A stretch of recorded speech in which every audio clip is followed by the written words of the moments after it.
मैं भारत को भारतीयता की मान्यता के आधार पर फिर से खड़ा करना चाहता हूं, उस काम में लगा हूं। सवेरे ही सवेरे उठते हो, चाय पी लेते हो, कॉफी पी लेते हो।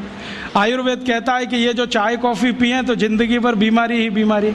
सवेरे का दिन शुरू करो पानी से, चाय कॉफी से नहीं, तो अपने आप स्वस्थ रहोगे।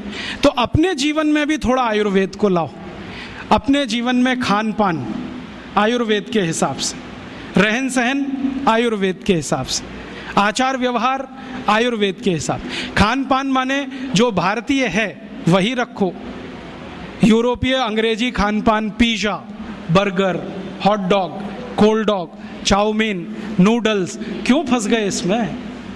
नाम भी बड़े विचित्र हैं। हॉट डॉग गरम कुत्ता, कोल्ड डॉग ठंडा कुत्ता। चाउमीन का क्या मतलब आप नहीं जानते तो क्यों खा रहे हो? अपने यहाँ बहुत कुछ है खाने पीने के लिए। भारत तो ऐसा अद्भुत देश है कि जिस दिन जन्म लिया और जिस दिन मरो, हर दिन एक नई डिश बना के खा सकते हो। इतनी वैरायटीज हैं इस देश में। ये यूरोप में तो पाव और भाजी माने बर्गर, पिज़्ज़ा, ये सब पाव से ही बनता है। वो उनकी मजबूरी है, क्योंकि गेहूं तो है उनके यहाँ, गेहूं अपने यहाँ भी है। गेहूं का आटा बनाते हैं, हम भी बनाते हैं। आटे को गूंदना नहीं आता उनको, क्योंकि वो टेक्नोलॉजी आज तक वो सीख नहीं पाए और हमने शायद ट्रांसफर भी नहीं किया होगा। तो आटा गूंदना नहीं आता, आटे को सड़ाना जानते हैं, तो सड़ाते हैं उसको। 20-20 दिन सड़ता है और वो सड़े हुए आटे से पाव ही बन सकता है, ब्रेड ही बन सकती है। हम तो आटे को गूंदना जानते हैं। गूंदे हुए आटे में 48 मिनट के अंदर कुछ भी बना लो। पूरी है, कचौरी है, रोटी है, पराठा है, नान है, क्या क्या सब बना लो।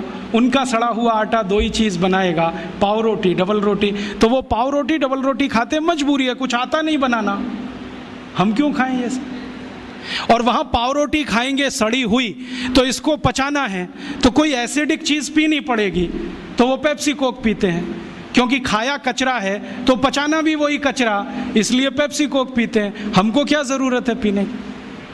हम तो गर्म देश में रहते हैं, हमको तो ज़रूरत नहीं है। और अगर पेप्सी कोक पीना है तो सोच कर पियो कि इसमें वही एसिड है जिससे टॉयलेट क्लीनर बनता है, और उतना ही एसिड है जितना टॉयलेट क्लीनर में होता है।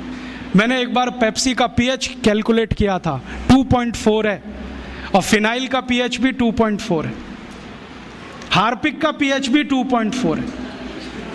तो एक दिन मैंने सोचा हार्पिक से टॉयलेट साफ होता है तो पेप्सी से भी होना चाहिए।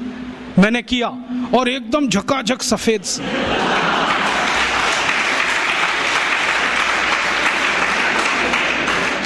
उस दिन से मैंने बोलना शुरू किया, ठंडा मतलब टॉयलेट क्लीनर। और हम पीते हैं, अकेले नहीं, घर में आने वाले मेहमान को भी पिलाते। हाँ, एक तरफ कहते हैं अतिथि देवता होता है, देवताओं को इस हंडा साफ करने का पानी पिलाते हैं। ये पीने की चीज़ नहीं है। और अब तो आपको मालूम है ना, पेप्सी कोक में जहर भी है, DDT, बेंजीन हेक्साक्लोराइड, क्लोरोपाइरीफॉस, ये सब पेस्टिसाइड्स। और जो वैज्ञानिक इस पर रिसर्च करते हैं ना, वो कहते हैं कि 7 साल पेप्सी पियो तो अंतड़ियों में कैंसर हो जाएगा, 5 साल पियो तो नपुंसकता आ जाएगी। वैज्ञानिक तो बोलते हैं कि 1 इंजेक्शन पेप्सी ब्लड में लगाओ तो हृदय घात की संभावना पैदा हो जाए। कई वैज्ञानिकों ने यह सिद्ध किया है कि गर्भवती माँ अगर कोका कोला पी ले तो गर्भ में बच्चा विकलांग पैदा हो। आंख में पेप्सी कोक डाल दिया तो आंखों की रोशनी चली जाए, दांत डाल दिया तो दांत गायब हो जाता है। अभी ये कोई पीने की चीज़ है? मत पियो। अपने पास बहुत कुछ है पीने के लिए, संतरे का रस, मौसमी का रस, नींबू की शिकंजी, नारियल का पानी, दही की लस्सी, गाय का दूध, कुछ नहीं मिले तो घड़े का पानी। तो ये अमेरिका और यूरोप से जो कुछ आया ये हमारी जिंदगी में रहे जरूरी नहीं है। सब सुखी हों, सब निरोगी हों, सर्वे भवन्तु सुखिनः, सर्वे सन्तु निरामया, सर्वे भद्राणि पश्यन्तु।